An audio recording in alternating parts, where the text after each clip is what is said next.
um breve intervalo e já estamos aqui de volta, desta vez para falarmos mais sobre o autismo, porque tem uma frase que ficou muito conhecida que diz: autismo é a chave para amar e ajudar. É isso mesmo, é o que a Josi Bocco lhe conta na sua trajetória e na trajetória do seu marido, desde que recebeu o diagnóstico de autismo do seu filho Gabriel.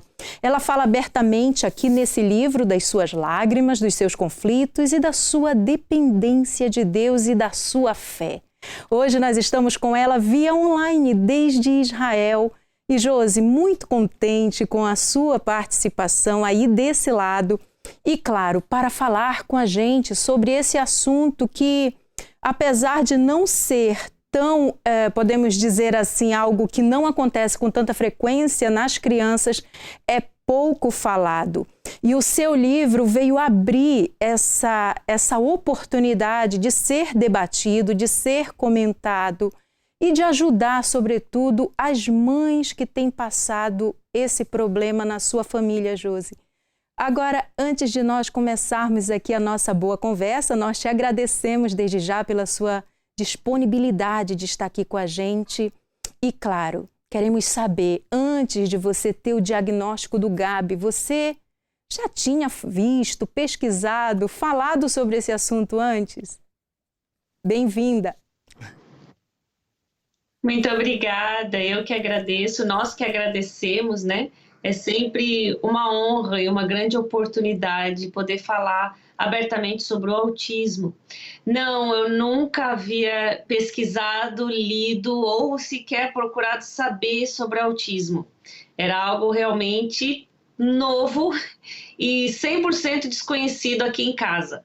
E a necessidade, né, foi quem trouxe esse tema para a gente. A princípio, a minha ideia sobre autismo era algo que eu acho que a maioria das pessoas tem, né? Aquele autismo que é muito comprometido, e pelo meu filho não ser um grau tão comprometido, por muito tempo eu neguei. Né? Eu falei que não era possível, que não tinha como, e vivi essa que a gente diz, né, que é uma fase de luto, é uma fase que você nega, porque você pensa que se você negar, aquilo não será uma realidade. Então, enquanto eu puder viver negando, eu vou negar, porque enquanto eu não tiver um diagnóstico fechado, eu posso dizer que não, eu vou evitar vergonha, eu vou poupar o meu filho, só que isso é uma ideia completamente errada. Né? Porque o diagnóstico ele vem para libertar, ele vem para trazer um foco, ele vem para trazer um direcionamento, tratamentos e direitos. Josi, até porque quem olha para o Gabi vê um menino tão bonito, tranquilo, o olhar dele é bem tranquilo, mas como é que descobriste, Josi, o problema do Gabi? Então, isso é muito comum, né? Porque, por exemplo, síndrome de Down, você olha para a criança e você vê. A maioria das deficiências, você olha e é nítido, você consegue facilmente perceber a deficiência da criança. O autismo, não. O autismo, a gente fala, não se vê na carinha, né? O autismo, ele é comportamental. Então, somente através da convivência, você vai perceber que existe algo diferente, que é por isso que é chamado atípico. Não é o típico, não é o que todo mundo está habituado, é algo diferenciado, por isso é chamado um comportamento atípico. Então, o autismo ele é um espectro, não é através de um exame que você vai detectar o autismo, ele é através de observação. Então, eu observando o Gabi, é óbvio, tinha a convivência diária com ele, eu fui vendo que ele não estava tendo um desenvolvimento típico como de todas as outras crianças que eu já havia conhecido. Então, eu comecei a perceber, quando ele tinha 1 ano e 8 meses, a primeira coisa que eu percebi é que se ele estava, por exemplo, assistindo a TV e eu o chamasse daqui de trás, ele não me olhava. Ele não ouvia o que eu estava falando, ele não me dava atenção, era como se eu não existisse. E isso, para mim, era algo que me chamava muito a atenção. Depois, eu fui perceber que ele não brincava com crianças, ele não tinha vontade nenhuma de estar com crianças. Via as crianças, ele corria para o outro lado e sempre preferia estar sozinho. ele brincava com os brinquedinhos de uma forma diferente. Como? Ele pegava um carrinho que ele tinha e ao invés de ele brincar com o carrinho, ele virava o carrinho de ponta cabeça, tirava as rodinhas e saía empurrando com a mão as rodinhas. Ou ele ficava somente girando as rodinhas e ali observando a rodinha girar, né?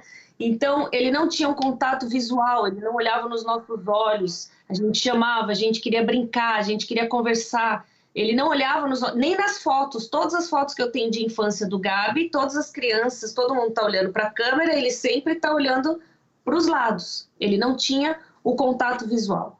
Depois dos 4 anos de idade, ele começou a ter muitos ataques de estresse, que é o que a gente chama. Por falta de entendimento, por não saber se comunicar, ele não falou até os 4 anos. Então, a gente tinha muita dificuldade de entender o que ele queria, e ali começava toda uma turbulência até ele se estressar, onde ele se jogava no chão, começava a se bater. Então, aos 4 anos de idade, dos 10 sintomas principais do autismo, o Gabi ele tinha 7.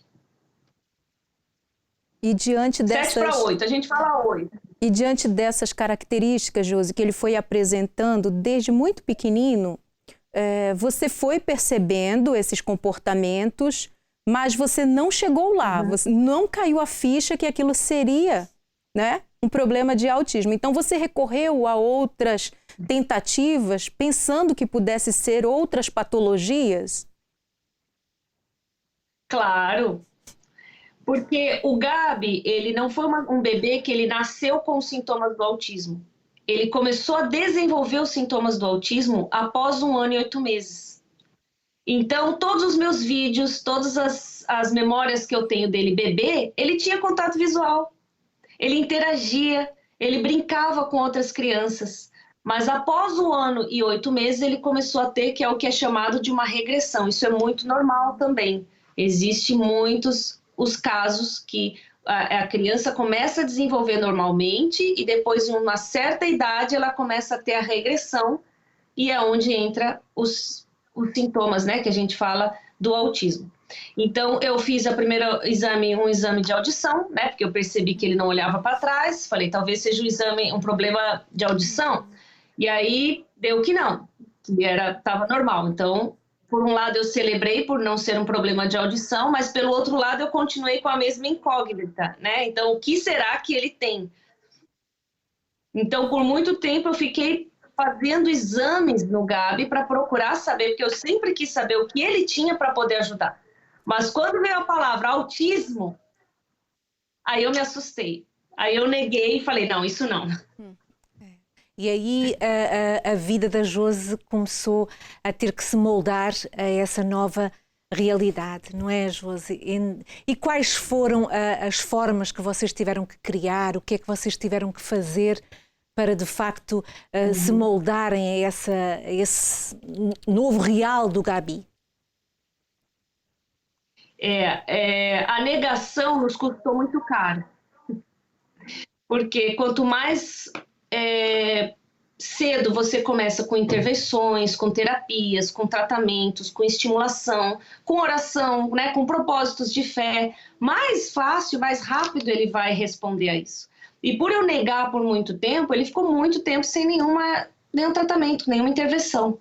E eu realmente só me rendi quando eu cheguei num ponto que eu não tinha mais condições. Eu pesava 43 quilos, o Gabi tinha de 5 a 7 crises diurnas e de 3 a 5 crises noturnas. Ele não falava até os 4 anos de idade, ele usava fralda para ir no banheiro, ele tinha muitas debilidades, estereotipias, e a nossa vida era no chão. Né, no chão o tempo todo, impedindo que ele se machucasse, impedindo que ele batesse a cabeça ou que qualquer outra coisa acontecesse, acidentes, porque ele não tinha noção de perigo. Eu já peguei ele na janela, eu já peguei ele atravessando rua, ele já abriu porta de carro e saiu correndo, ele já subiu várias vezes em shopping, em mercado. Então a gente chegou numa fase que eu só ia para a igreja e às vezes no local de trabalho do meu marido. E fora isso, eu não saía de casa com ele, evitava muito, porque todos os lugares eram muito problemáticos, era muito difícil para a gente. Então, a família vai se excluindo da sociedade, né? Vai deixando de fazer muitas coisas, acaba escondendo de certa parte a criança. E se não busca ajuda, é onde hoje em dia nós temos muitos casos, né? De mães com depressão, até o suicídio, das crianças que não desenvolvem, e aí dos pais que se divorciam, e aí a mãe acaba tendo que ficar em casa para cuidar do filho, então ela não pode sair para trabalhar, então ela não tem renda nem para ela, nem para os outros filhos, e aí começam outros problemas que estão fora do autismo, mas são gerados por causa do autismo. É verdade. Então quer dizer, Josi, que depois que você abraçou a causa do teu filho no sentido de ajudá-lo, não é? Buscar essa ajuda, não somente estar ali com paliativos no sentido de ampará-lo desses momentos em que ele ficava altamente estressado, enfim, crises, mas você buscou ajuda, então vocês receberam essa ajuda, não é? Você sempre fala nas palestras que nós acompanhamos suas sobre um projeto que tem no Brasil que te ajudou muito. Não é isso, Josi? Eu não sei, agora Sim, não me recordo. ABAD, não é isso? Foi importante. É uma associação, isso, que trata de mais de 900 crianças autistas e síndrome de Down. Então, eu fiz o exame, tive o diagnóstico, tudo, só que eu moro em Israel, então em Israel o diagnóstico do Gabi não foi aceito, e eu tratei durante 4 anos o meu filho em casa. Então, eu abri um quarto dentro da minha casa e a Abades me dava direções e eu ia fazendo com ele. Então, durante 4 anos eu fui a terapeuta, a psicóloga, a TO, tudo era feito aqui em casa. E foram os anos que o Gabi mais desenvolveu, porque a gente dependeu do Espírito Santo, né? Do médico, dos médicos, de quem nos conhece mais do que ninguém. Então, eu entrava no quarto e eu falava assim, meu Deus, o que eu posso fazer para ajudar o meu filho? E eu ficava ali desenhando, preparando as coisas enquanto ele estava na escolinha, para quando ele chegasse eu ficar ali dentro do quarto estimulando e trabalhando com ele. E o Espírito Santo foi dando para a gente direções e fomos juntando com as direções que nós recebíamos da Abades. E tudo isso foi algo assim, 4 anos de que eu falo, né, no livro, que não foi só o Gabi quem mudou, fomos nós que mudamos. Ele era somente uma criança. Então essa nós mudamos primeiro. Essa ajuda de 4 anos saiu de dentro desse quarto e passou para as folhas desse livro. E não é à toa que está aí muito o mais título, de 4 anos. Aí muito mais. São 8 anos. 8. E, Josi, e não é à toa esse título do livro, que é o subtítulo, digamos assim, que é Entender é a chave. E realmente, Josi, foi preciso entender, foi preciso realmente... Foi preciso eu me quebrar, eu desconstruir tudo que eu tinha formado em relação a ser mãe, a criança, a criação de filho, o que eu entendia, o que eu não entendia, e eu me reconstruir novamente, entender sobre o autismo, porque quando você entende... Você não culpa, você não cobra, você entende que é uma debilidade e que ele vai desenvolver se ele tiver a sua ajuda, né? Então, você entende o seu papel. Muito tempo eu cobrava do Gabi as coisas porque eu queria que ele desenvolvesse como as outras crianças. Quando eu entendi, eu tive que entender, poxa, como que ele vê? Ele não vê como eu vejo. Ele não ouve como eu ouço. Ele não aprende as coisas da mesma forma que eu aprendo. Então, por isso que o entender o autismo para mim foi ímpar, foi a chave que faltava para que eu pudesse conseguir entrar dentro do meu filho e trazer ele para fora, que é o que a gente fala no livro. Nós literalmente nos quebramos, baixamos ao nível do Gabi, entramos dentro da mente dele, dos olhos dele, de tudo dele, para a gente poder trazer ele para fora. Muito bom. Né? E hoje nós vemos que ele é um rapaz aí independente, não é? Joga futebol, viaja sozinho, convive com outros amigos, que era o que ele não conseguia, não é, Josi? A maior dificuldade do autismo é o comportamental, né? É o relacionamento com as pessoas. Então, o Gabi, ele hoje ele faz tudo. O dia que eu não estou em casa, ele acorda, faz o café da manhã, se estuda, se troca, pega o ônibus, pega o trem, vai treinar, volta, aquece a janta, lava a louça, cuida do cachorro. Ele faz tudo, tudo, tudo. Que maravilha. Tudo. Nos ajuda nas traduções que nós precisamos. Que maravilha. E viajou sozinho para o Brasil. Isso é que é uma evolução. De avião, parou na Espanha, fez amizades. Josi, inclusive, antes de nós terminarmos a tua intervenção, gostaria de dizer-te que nós temos em linha uma senhora que leu o teu livro e que tem um filho, também tem um filho, creio que é um filho ou uma filha. É um filho, É um sim. filho que também tem autismo e ela está connosco em linha e ela vai falar-nos um pouco sobre o auxílio que o teu livro lhe deu. É a Andreia Garcia. Olá, Andreia. Olá, como estão? Muito bem, muito obrigada, Andreia. E nós agradecemos por ter aceitado o nosso convite e também para falar, porque nós tomamos conhecimento que, sim, leu o livro da Josi. E como é que o livro a ajudou, a auxiliou na sua experiência com o seu filho? O livro ajudou-me imenso mesmo, porque eu costumo dizer que eu devorei esse livro e já o li 2 vezes. E cada vez que leio aprendo sempre alguma coisa diferente.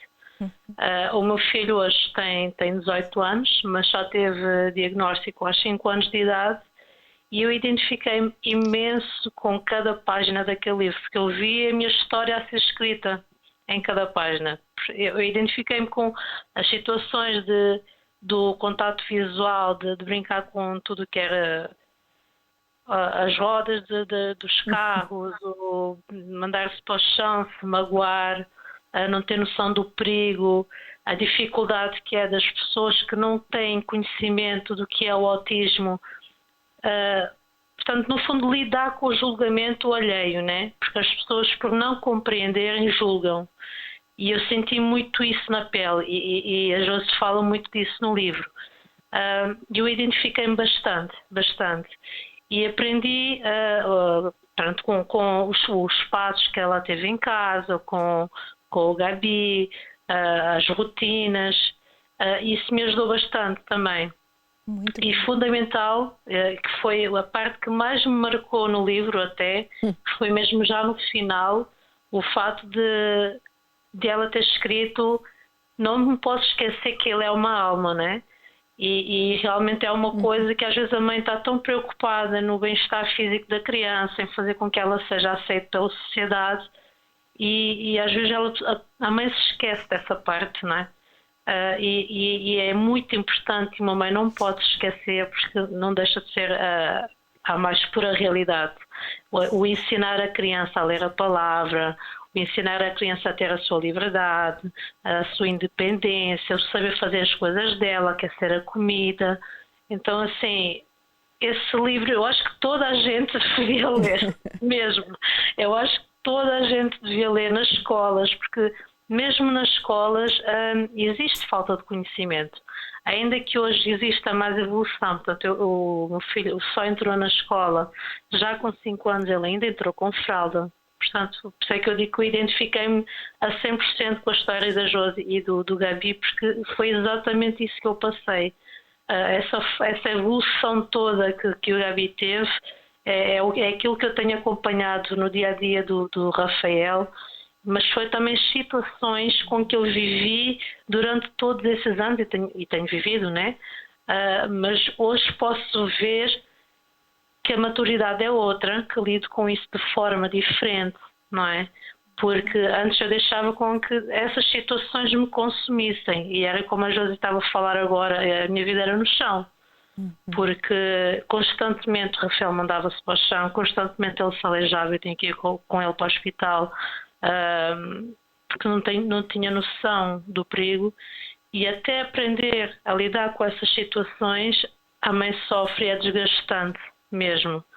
E infelizmente a sociedade não precisa conhecer mais, precisa falar mais desse tema e desde já dou-vos os parabéns pelo programa de hoje, porque eu acho que é fundamental que cada vez mais esse tema seja desmistificado. Muito bem. Não E é por isso que nós... julgamento. É por isso, Andreia, que nós trouxemos este assunto e também chamámos a Josi para participar, porque de facto ela viveu na pele, escreveu esse livro e como nós pudemos agora ouvir a sua experiência, Andreia. Muito obrigada, tanto à Josi Boccoli, por estar aqui connosco, por tirar um pouco do seu tempo, dividir a sua experiência de vida, que é tão bom. As experiências falam mais do que palavras e transmitem-nos, de facto, realidades vividas, as lágrimas, os sofrimentos, as dores, mas, sobretudo, Josi, ultrapassar isso através da fé, aliadas a Deus, na dependência dele. Muito obrigada a ambas, um grande abraço e quem sabe, Josi, uma próxima nós vamos conversar um pouco mais sobre isto, porque assim como deu um livro, daria vários programas. Com certeza. Não é verdade? Um grande abraço. À disposição, sempre que vocês precisarem. Muito obrigada mesmo, é gratificante, né, ver as mães. Nós fizemos o livro justamente para isso, porque quando nós descobrimos sobre o autismo, eu não encontrava nada, né? Não tinha revista, não tinha site, não tinha nada. Eu comecei a ler livros em inglês, porque somente nos Estados Unidos se falava de autismo naquela época. E as direções que o Espírito Santo foi nos dando, tudo que a gente foi trabalhando, todos os desenvolvimentos que nós conseguimos, porque é muito difícil você ouvir de um médico que o seu filho não tem... Você tem que se acostumar do jeito que ele é, porque isso não vai mudar, né? Para a gente que vive a fé no Deus vivo de Israel, você fala assim, peraí, mas e a fé? Né? Então a gente respeita os médicos, mas o Espírito Santo foi dando direções e através dessas direções nós fomos conseguindo as mudanças. E depois nós falamos, olha, isso tem que chegar até as pessoas precisam saber que sim, há uma saída, que sim, há uma direção, que sim, se trabalhar pode mudar, que se buscar na fé tudo é possível ao que crê, porque está escrito. Então, o livro é uma forma de entregar para as pessoas tudo que Deus nos deu nos piores anos da nossa vida, nas maiores dificuldades que nós tivemos. E é muito gratificante ver que as pessoas estão recebendo, estão sendo ajudadas e que Deus tem trabalhado através da vida delas também agora para ajudar outras pessoas. Então, sempre que vocês precisarem, pode chamar que eu vou estar aqui pronta. Obrigada. Vai ser um prazer. Um grande beijo, de que novo. Deus abençoe. Tchau, tchau. Tchau, tchau, Josi. Muito obrigada. Um abraço a todos, ao Gabi especialmente. Muito bem. O transtorno do espectro